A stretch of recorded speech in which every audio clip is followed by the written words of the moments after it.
今仔是24节气的小暑哦，小暑到大暑这段时间，一般是一冬内底哦上暖的时阵。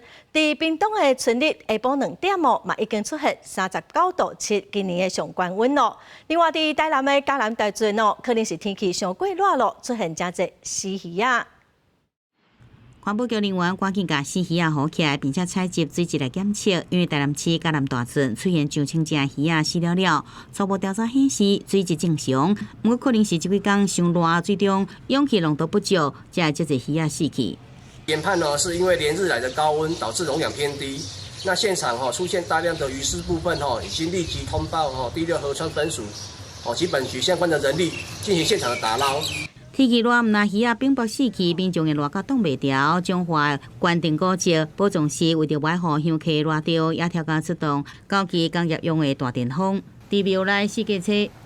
阮准备电风差不多9支可能国电互大家落吹都较凉。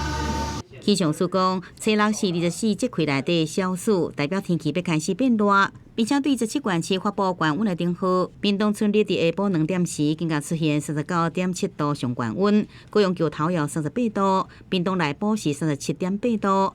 不过，初7礼拜水气变较济，天气变较无稳定。未来3天的风环5号雷阵雨也是大水雨。中部以及南部的山区，在中午过后。 可能会有局部的短延时，甚至豪雨的几率，这个要特别留意。气象署提醒，未来1礼拜拢是高温真热的天气形态，无落雨时阵会感觉真翕热，提醒民众爱加啉一罐水。出外时阵也会记得早雨满雨伞。记者综合报道。